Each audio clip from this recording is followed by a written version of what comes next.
আপনি বলছিলেন এবং আমরা শুনছিলাম, কিন্তু সরকারের সমালোচনা তো বিরোধী দল করবেই আপনি বলছিলেন, এবং সমালোচনা হচ্ছে এবং তীব্র হচ্ছে, এবং সমালোচনার ভাষাও আপনি দেখতে পারেন। আমরা এনসিপির দুজন নেতা, নাহিদ ইসলাম যিনি আহ্বায়ক এবং নাসিরউদ্দিন পাটোয়ারি, তার এই দুজনের একটু বক্তব্য আমরা শুনিনি। সাম্প্রতিক সময়ে তারা কথা বলছেন। তারেক রহমানকেও বলে দিচ্ছি, নাটক কম করেন প্রিয়। বাংলাদেশের জনগণ আপনাকে ক্ষমতা দিয়েছে মানে এই নয় আপনি যা খুশি করবেন, যেরকম খুশি ছলনা প্রতারণা এদেশের জনগণের সাথে করবেন। আমরা একটু পাটোয়ারির বক্তব্যটাও শুনি। আপনাকে লাল বাসে ঘুরে ঘুরে প্রেম করার জন্য মানুষ প্রধানমন্ত্রী বানায় নাই। প্রধানমন্ত্রী যারা বন্যায় গরু ডুবে যাচ্ছে, মানুষ মারা যাচ্ছে, সেখানে না ঘুরে গেলেন বরিশালে। সেখানে এর আগের দিন হলো উনি ঢাকা মেডিকেলে গেলেন, প্রিয় জুবাইদা রহমানের সাথে সেলফি তুললেন। ওনাদের বিয়ের আগে শুনছি মানুষ প্রেম করে, প্রধানমন্ত্রীর আলহামদুলিল্লাহ বিয়ের পরে যে সুন্দর প্রেম, বাংলাদেশের মানুষ শুধু প্রেমে দেখতে পাচ্ছে, এই বাংলাদেশের কোনো আর পরিবর্তন দেখতে পায় নাই। প্রধানমন্ত্রীর সমালোচনা করেছেন এই দুজন, এবং আপনি তাদের ল্যাঙ্গুয়েজ শুনছেন। মানে সমালোচনার মতো কি পরিবেশ তৈরি হয়নি, বা তারা কি সমালোচনা করে ভুল করছেন? দেখেন, 5 মাসের একটা সরকারের যে ভাষায় সমালোচনা করা দরকার, তারা যে ভাষায় সমালোচনা করেছে সেটা 5.5 বছরের সরকারের মতো করেছে। যে সরকারের আর 4 মাস আছে, সরকারকে ধরো মারো কাটো খাও। 5 মাসের একটা সদ্যজাত সরকারকে এইভাবে বলার কোনো কথাই হতে পারে না। এটা আমি মনে করি যে বিরোধী দল হিসেবে মেঠো বক্তৃতা, যেটা এই দেশে বহু বছর যাবৎ চলমান। তো তারা ছাত্র জনতার মধ্য থেকে উঠে এসেছে, নতুন একটা দল করেছে, তাদের কাছ থেকে আমরা একটু ব্যতিক্রমী সমালোচনা আশা করেছিলাম, কিন্তু এই দেশে হলো না তেমন কিছু। আমরা সবাই একই ধাঁচের হয়ে গেলাম। তারা যদি একটু ব্যতিক্রমী হতো, তাদের অনেক বয়স সামনে পড়ে আছে, অনেক কিছু করার সময় আছে, সেইখানে তারা কিন্তু যে কাজটা রিস্ক নিয়ে করতে পারে, সেটা একজন 70 ঊর্ধ্ব বয়স্ক বা 80 ঊর্ধ্ব বয়স্ক মানুষ ওইটা করে না বা করতে পারে না। সেইখানে তারা আরও স্টাডি করে আরও গঠনমূলক কথা তারা বলতে পারতেন। এবং এইখানে মাননীয় প্রধানমন্ত্রী দেখেন, উনি কিন্তু কিছুই বলেন না, এত বাজে বাজে কথা বলেন, এত কিছু বলেন। একজন প্রধানমন্ত্রীর ধৈর্য শক্তি, যেটা আমরা ডক্টর ইউনূসের মাঝেও দেখি নাই। উনি তো ইন্ট্রিমের সরকার প্রধান ছিলেন, তাকে বললে ঠিক ছিল, কারণ উনি কণ্ঠের স্বাধীনতার কথা বারবার উচ্চারণ করেছিলেন, কিন্তু আমরা ওইটা দেখি নাই কাগজে কলমে, হাতে হাতে নাতে। কাগজে কলমে না, মৌখিকভাবে শুনেছি, কিন্তু কাগজে কলমে আমরা অন্যরকম দেখেছি। বাট মাননীয় বাংলাদেশের বর্তমান প্রধানমন্ত্রী জনাব তারেক রহমান, ওনাকে নিয়ে বিভিন্ন ট্রল হচ্ছে, বিভিন্নভাবে বিভিন্ন কথা বলছে এবং অপেন কথা বলছে, তারপরে উনি কিন্তু নির্লিপ্ত এই জায়গাটায়। উনি ওনার নিজের কাজেই উনি আছেন, এবং উনি চেষ্টা করছেন দেশের মঙ্গল করার জন্য, দেশের ভালো করার জন্য, দেশের গণতন্ত্রকে সুরক্ষা দেওয়ার জন্য এই কাজগুলো উনি করছেন। তো সেটা উনিই করছেন, ওনার পারিষদবর্গ কি করছেন? আমরা যদি সাম্প্রতিক সময়ে আমরা যদি মীর শাহ আলম ইস্যুকে সামনে নিয়ে আসি, আমরা যদি চ্যানেল ওয়ান কি বলছে, চ্যানেল ওয়ান বলছে যে তাকে নিয়ে একটি প্রতিবেদন করায় তাদের ফেসবুক পেজে সাইবার হামলা হয়েছে। আমরা একটু খবরটি দেখি যে কি খবর করেছিল চ্যানেল ওয়ান। আইন ও নৈতিকতার মানদণ্ডে মন্ত্রী, প্রতিমন্ত্রী ও সংসদ সদস্যরা সরকারের সাথে কোনো ব্যবসা করতে পারেন না, অথচ সরকারের বিভিন্ন দপ্তরে ঠিকাদারি কাজ করছেন স্থানীয় সরকার প্রতিমন্ত্রী মীর শাহ আলম। চ্যানেল ওয়ানের অনুসন্ধান বলছে, এসব ঠিকাদারির মধ্যে প্রতিমন্ত্রীর নিজের মন্ত্রণালয়ের কাজও রয়েছে। শুধু তাই নয়, প্রতিমন্ত্রী হওয়ার পর সরকারের কাছ থেকে তিনি কাজ নিয়েছেন প্রায় 40 কোটি টাকার। এগুলোকে শুনলে আমাদের কাছে স্পষ্ট, এবং আমার কাছে দুটো পত্রিকার খবরও রয়েছে যে প্রতিমন্ত্রী শাহ আলম, এবং এটি ভিডিও গায়েব হয়ে গেছে, সাইবার হামলা হয়েছে, সেখানে চ্যানেল ওয়ানের স্টেটমেন্ট আছে এবং ডিটেলস তারা লিখিতভাবে দিয়েছে। তার আগে প্রতিমন্ত্রী শাহ আলমকে নিয়ে, এটি 19 জুন 2026-এর খবর, শাহ আলমকে আমরা এগুলো দেখাই, প্রতিমন্ত্রী শাহ আলমকে নিয়ে সংবাদ প্রকাশের জেরে হওয়া মামলায় সাংবাদিক কারাগারে। আপনি বলছিলেন যে প্রধানমন্ত্রী কিন্তু এই ধরনের সমালোচনাকে পাত্তা দিচ্ছেন না। আপনার কাছে আমার প্রশ্ন দুইটা। একটা হচ্ছে, ওরা যা রিপোর্টে বলছে তা হচ্ছে তিনি একজন প্রতিমন্ত্রী হওয়ার পর সরকারের সাথে কোনো লাভজনক কাজে যুক্ত হতে পারেন না। তাদের রিপোর্টে স্পষ্ট তারা করেছেন যে কমপক্ষে 40 কোটি টাকার কাজ নিয়েছে তার ফার্ম, এবং তারই নাম রয়েছে সেখানে। বিষয়টা এমন না যে তিনি ফার্মটি পরিত্যাগ করেছেন। সেকেন্ডলি হচ্ছে সাইবার হামলার কথা বলেছেন, যে চ্যানেল ওয়ানের এই খবর প্রকাশের পর তাদের ফেসবুক পেজে সাইবার হামলা হয়েছে, গেল একটা। আর একটা হলো আপনার একজন সাংবাদিক গ্রেপ্তার হয়েছিল তাকে নিয়ে খবর প্রকাশের জন্য।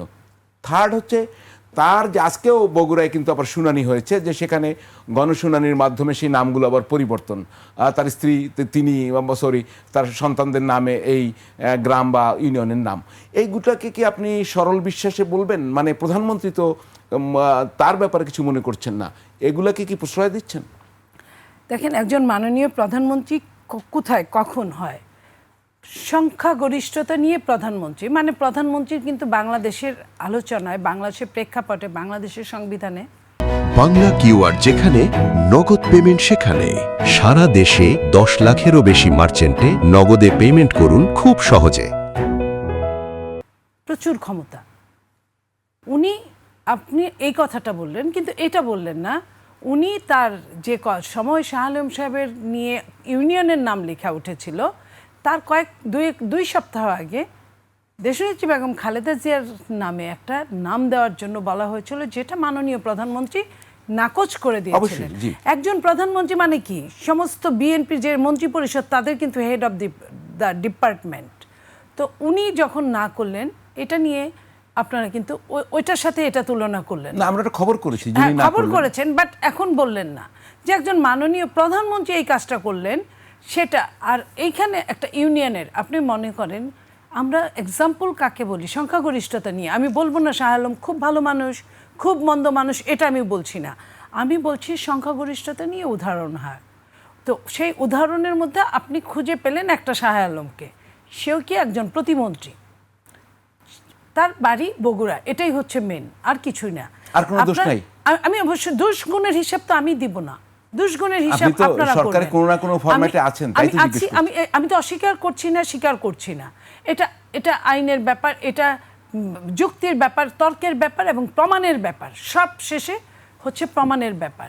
তো প্রমাণে যেটা হয়েছে, কেউ বলেছে পেয়েছে, উনি বলেছেন এই কাকতালীয় মহান জাতীয় সংসদে উনি বক্তব্য রেখেছেন। কাকতালীয়ভাবে আপনার আমার নামেও তো হতে পারত। আমি বলি, আমি কিন্তু এই কাকতালীয় হওয়া বা না হওয়া নিয়েও কথা বলছি না, উনি কি বলেছেন সেটা বলেছি। আচ্ছা, পাশাপাশি আমি শুনতে চাই আপনি কি বলতে চান। পাশাপাশি উনি কিন্তু মাননীয় প্রধানমন্ত্রীর হস্তক্ষেপে নামগুলো কিন্তু পরবর্তীতে বাতিল হয়ে গেছে। আপনি দেখেন যে মাননীয় প্রধানমন্ত্রীকে হস্তক্ষেপ করে সেই নাম বাতিল করাতে হয়। এটা এই জাতির জন্য দুঃখজনক, কারণ মাননীয় প্রধানমন্ত্রীর অনেক কাজ আছে, অনেক কাজ আছে। শুধু এই নাম নেওয়ার কাজ নিয়ে তো থাকলে তার চলবে না। বাংলাদেশ এমন একটা জায়গায় আছে যেখানে গণতন্ত্র নাজুক, যেখানে অর্থনীতি নাজুক, যেখানে আপনার সন্ত্রাসী চরমভাবে নাজুক। এইগুলো সব কিছু তাকে ট্যাকেল দিতে হতে যদি এটা নিয়ে কাজ করতে হয়, এটা দুঃখজনক। এখন আমার কথা হচ্ছে যে এটার বিচার এখানে হোক, পাশাপাশি আপনার এই জায়গাটায় 40 কোটি টাকার কথা আসছে আপনার কথায়। আমরা তো ইন্ট্রিমে এটাও দেখেছি, একজন পিএসসি 700-800 কোটি টাকা তছরূপ করেছে এবং তাকে পিএস থেকে বাতিল করা হয়েছে। কেন? প্রমাণ সাপেক্ষেই তো বাতিল হয়, নইলে তো হতো না। তা এই যে 6-7 মাসের সময় কিন্তু এটা প্রকাশ পেয়েছিল ইন্ট্রিম সরকারের। তা এই জন্য আমি বলছি, আমি এটার মানে এটা বলছি না ভালো কিছু, তা বলছি না। আমি বলছি একটা দেশে এরকম সংখ্যালঘিষ্ঠ হয়, সংখ্যাগরিষ্ঠ হলে তো দেশই টিকে। মানে আপনি বলছেন যে দুই একটা সংখ্যালঘিষ্ঠ মানে চরমতম সংখ্যালঘিষ্ঠ। আপনি অন্য 10টা মন্ত্রীকে নিয়ে কথা বলেন, দুইটাই কি যথেষ্ট না? মানে এক মণ দুধের ভিতরে এক ফোঁটাই কি যথেষ্ট না? এটাও ঠিক আছে, আপনি এক ফোঁটা চুনা যথেষ্ট দেখেই কিন্তু আপনি বলতে পারছেন, এটাকে আপনি চুনার সাথেই তুলনা করে কিন্তু বলতে পারছেন। আমি কিন্তু এটা নিয়ে কোনো কথা বলছি না, এটা প্রমাণ সাপেক্ষ আমি বলছি। তো সেই জায়গায় আপনি যে 10টা ভালো কাজ হয়েছে, প্রতিদিন যদি আমি একটা দুষ্ট ছেলেকে যদি বলি আমার ছেলেটা ভালো, শান্ত, সভ্য, একটা সময় কিন্তু ছেলেটা মনে করবে যে আমি দুষ্টামি করি, তারপরেও আমার মা বলে। তাহলে আমি ভালোই হয়ে যাই, তাহলে তো আরও ভালো বলবে। আমরা তো এই পলিসিটাও নিতে পারি না? আমি হ্যাঁ পারি, কিন্তু আমি ঠিক আপনার স্পষ্টবাদিতা এখানে পাচ্ছি না। নীলুফার চৌধুরী মনি, আমাকে ক্ষমা করবেন। না, না, না। আপনি যে আমি স্পষ্ট কিন্তু কথা বলেন, স্পষ্ট কথা বললাম। আপনি বলেন আমি যে কোনো- সালাউদ্দিন আমি- সাহেব তাকে বললেন সরকারের সবচেয়ে পাওয়ারফুল এমপি, আমরা তার কাছে যাই। তারপরেই তার পাওয়ারের স্টেপ বাই স্টেপ আমরা আপনি- দেখলাম, আমরা দেখছি মানুষের চোখে পড়ছে। আমি একটা আপনার কথা চোখে বলি কি পড়ছে এখানে। না?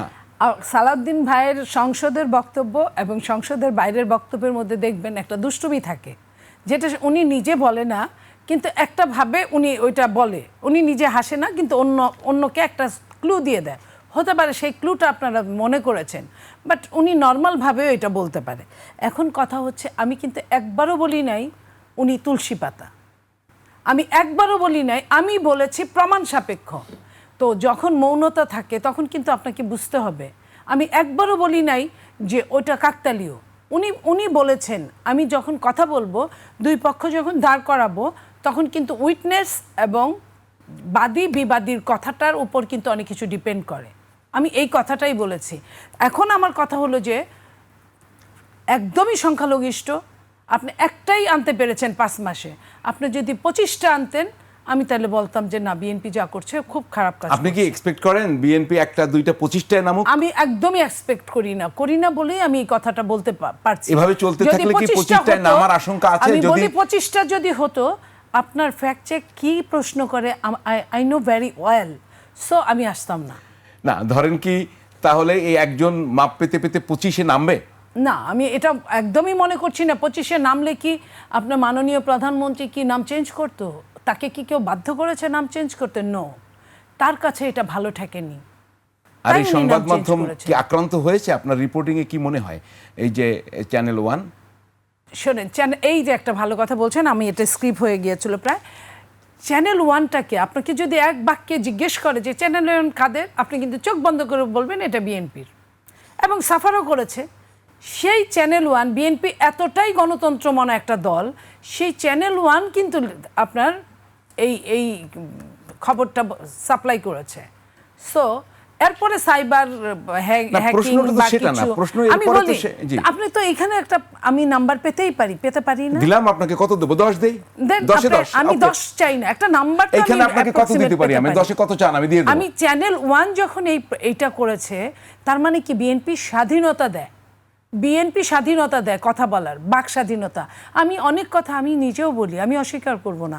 তো সেই জায়গাটায় আমরা এটা ধরি, এবং আমি বা আপনি একসঙ্গে যদি বিএনপির ওই কথাগুলো যেটা আপনি বলছেন ওয়েল, এই কথাগুলো যদি চালিয়ে যায়, বিএনপি কিন্তু এটাই চায় আমার চুলচেরা বিচার বিশ্লেষণ করুক, আমার সমস্যা হলে আমি প্রশ্ন এটা কিন্তু শুনতে নিব। নীলুফার চৌধুরী মনি আমার সেখানে নয়, আপনার এফেক্টটা কি?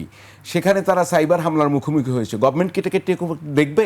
গভর্নমেন্ট কি এটাকে নেবে? আপনারা কি এটাকে দেখবেন যে কেন হলো এটা? তদন্ত করবেন? গভর্নমেন্টের কোনো স্টেটমেন্ট আসবে নিয়ে? গভর্নমেন্ট কিন্তু চ্যানেল 1 যখন নিউজ ছেপেছে, চ্যানেল 1কে কিছু বলে নাই, তাকে সেই স্বাধীনতা দিয়েছে।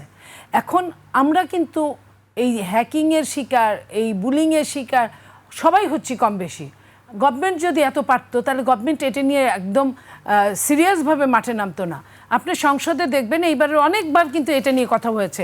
তো এই সাইবার হ্যাকিংটা কে করলো, কিভাবে করলো, সেটা কিন্তু গভর্নমেন্ট হয়তো বা খুঁজছে, কিন্তু গভর্নমেন্ট এখনো স্বয়ংসম্পূর্ণ না এই ব্যাপারে যে আপনাকে ওইভাবে হেল্প করা যায়। শুনবো আপনার কথা। দর্শক,